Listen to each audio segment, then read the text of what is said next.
Alam mo ma'am, naalala ko sa'yo yung auntie ko. Laging iniisip yung mga mahal sa buhay kahit malayo. Wow! Talaga? Bakit? Anong kwento ng auntie mo? Um, yung auntie Celine ko, OFW siya.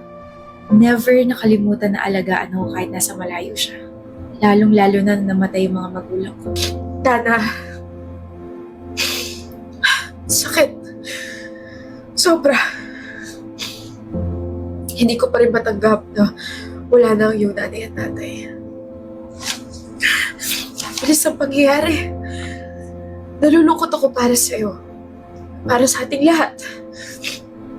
Pero, promise, uuwi ako.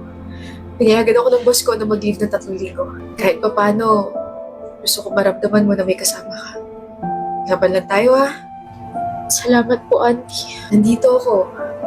Nandito kami. Hindi namin kayo pababayaan. Sorry, auntie, hindi ko mapigilang umiyak. Naiisip ko pa rin na wala na sila mama. Wala na rin mag-aalaga sa amin. Dana, alam mo naman nandito lang ako at mahal na mahal ko kayo. Malapit na ako makauwi at masasamahan kayo sa buro at lalo na sa paghatid sa mama at papa niyo. Hintayin mo ako ha? Opo, auntie. Thank you po talaga. I would describe auntie as someone who's fierce and walang inuurungan. Bakit ka umiiyak? Ano nangyari? Naaksidente ka ba? May nangyari ba? May masakit sa'yo? O baka naman may nagpaiyak sa'yo? Sino yan? May nagsabi sa akin na ulila raw po ako. Anong ulila? Hindi ka ulila, nandito ako. Never ko raw po ulit may experience yung may mga magulang na nag-aalaga ng anak. Dana! Po, magulang mo ako. Simula nang dumating ka sa akin, magulang mo na ako kaya huwag kang magpapa-apekto sa mga sinasabi nila. Okay? Kahit fierce at walang inuurungan yon, sobrang soft-hearted niya pagdating sa pamilya. Inuubo ka na naman, Dana. Wala to, auntie. Huwag na po kayo mag-alala. Ay nako, huwag mo naman kalimutan na palaging uminom ng tubig. Uminom ka ba ng gamot para sa ubo? Apo, umiinom pa ako ng Solmix para makatulong sa ubo ko. Thank you, auntie. Buti na lang po nandyan kayo. Ay nako, kahit kailan. Ako bahala sa'yo. Si auntie, laging sinisigurado na handa kami sa sakit. Kahit wala siya, nandyan pa rin yung alaga. She put her life on hold, sacrificing her own dreams, desires, and comfort to provide for us.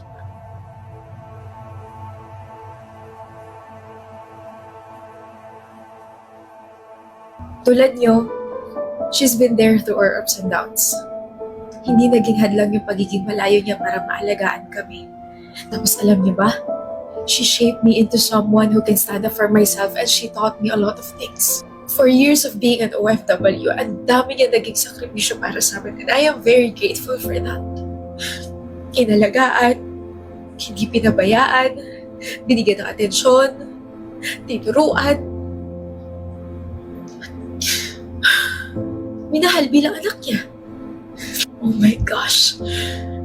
Grabe pala ang sakripisyo ng Auntie Celine mo para sa inyo. Ang tatag niya. At bilib ako sa kanya na siya palang nag-alaga sa inyo na wala mga magulang mo. To be compared to her is such a compliment, Dana. Opo, ma'am. Grabe yung sakripisyo, alaga at pagmamahal ni Auntie Celine sa amin. And I know she's very proud of me for being so strong. Kasi nakita niya kung paano ako nadapa ng ilang beses but still managed to stand up and continue life despite all the things that happened to me. I know na masaya siya by looking at me, watching me grow up as someone like her. I'll be forever thankful for her kasi kung wala siya, hindi ko na alam kung saan ako pupulutin. My Auntie Celine is my role model in life. Alagang auntie talaga po kami ng pamilya. At ito rin po ang alagang Unilab story ko kasi habang nasa Malay si auntie, sinisiguro niya na may mga gamot at vitamins kami parati na gawa ng Unilab. Thank you for thank you for sharing that, Dana. You made me cry. Naku, inuubo po kayo. Ito po ang gamot. Inumin niyo po para makatulong po sa ubo niyo. Salamat.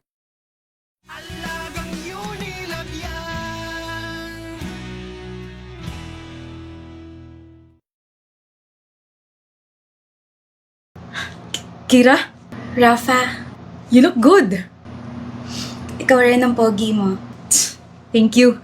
Sorry kung 5 minutes late ako Medyo na-stress ako papunta eh. Stress? Parang hindi naman eh. You look confident to me. Ate! Kabayo, ano ba? Bakit na paano ka? Tulungan mo nga ako. May date ako pero hindi ako makapili eh. Ito o ito? Kala ko naman emergency. Ay, ang black feel ko, mas gupings ka dyan. Tapos ano pa partner ko? Ito? Bagay naman. Salamat te. Love you. Malilate na ako. Nax, pogi ah. Teka, akala ko ba may date kayo? Bakit parang may baon kang asin? Ayan o, tignan mo yung balikat mo. Maligo ka ulit. But this time, choose better. Choose Head and Shoulders. Gamitin mo to daily, okay? Oh, Every wash is a choice. Choose the wrong shampoo, pwedeng bumalik ang dandruff. Head and Shoulders protects your scalp every wash for up to 100% dandruff-free and itch-free. Kaya skipping it, dandruff pwedeng bumalik. Order na tayo? tara. Ano yung nasa balikat mo? May dandruff?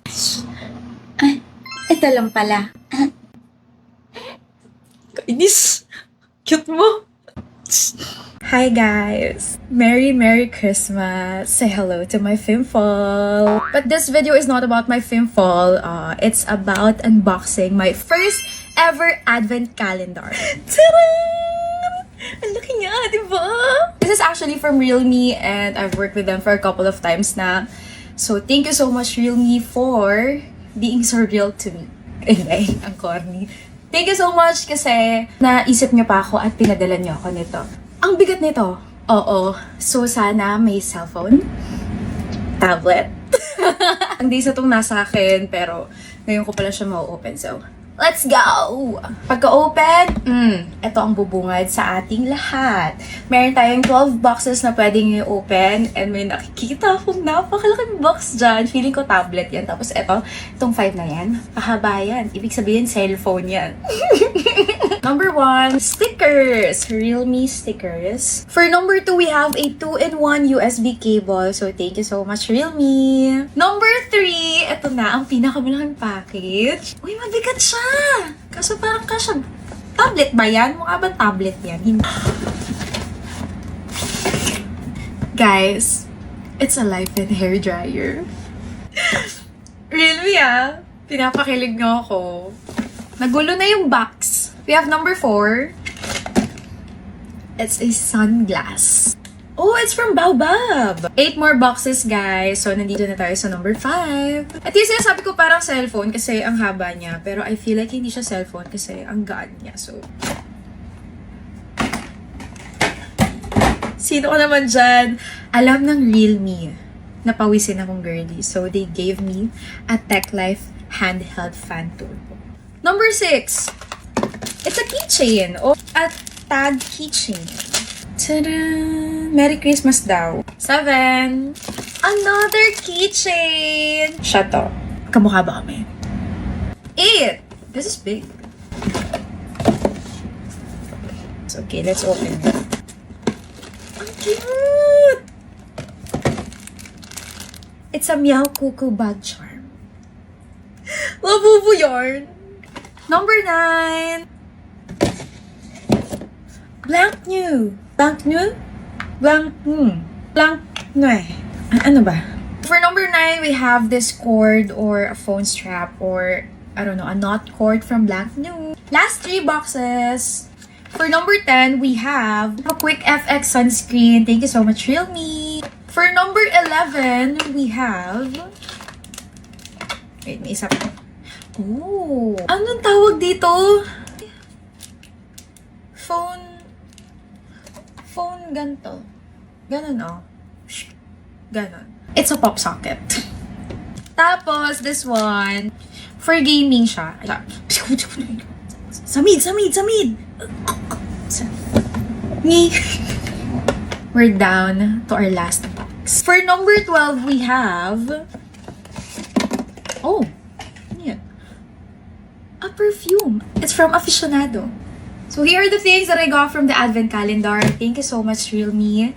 And thank you so much for giving me an opportunity to work with you this year. Sana next year din. Thank you po! And Merry Christmas to all! Malapit na akong umuwi, Tina. Bilis ng oras. Ganun na lang yun. Parang 30 minutes lang tayo nagkasama. Naglakad naman tayo sa park tapos naglaro naman tayo. Besides, nagkaraoke din tayo tapos nag-customize ng mga keychains. Pag nag-enjoy kasi feeling ko, ang bilis matapos ng araw eh. So gusto mo hindi mag-enjoy. Babe, may next week pa naman. We can skate tapos nood tayo sine. Tagal pa. Basta. Sobrang bitin ng pagsasama natin ngayong araw. Kumain na lang tayo sa Jollibee dahil hindi ka mabibitin sa Jollibee Burger Steak. For me, better than ever ang Jollibee Burger Steak dahil para sa akin, malaki na ang patty at marami ng sauce. No bitin feels. Sarap naman ito, Daniel. Ayan na, hindi ka na mabibitin dyan. Nag-date na tayo, kumain pa tayo sa Jollibee. Bitin pa rin ang date. Bakit? Walang kiss. Sige, mamaya.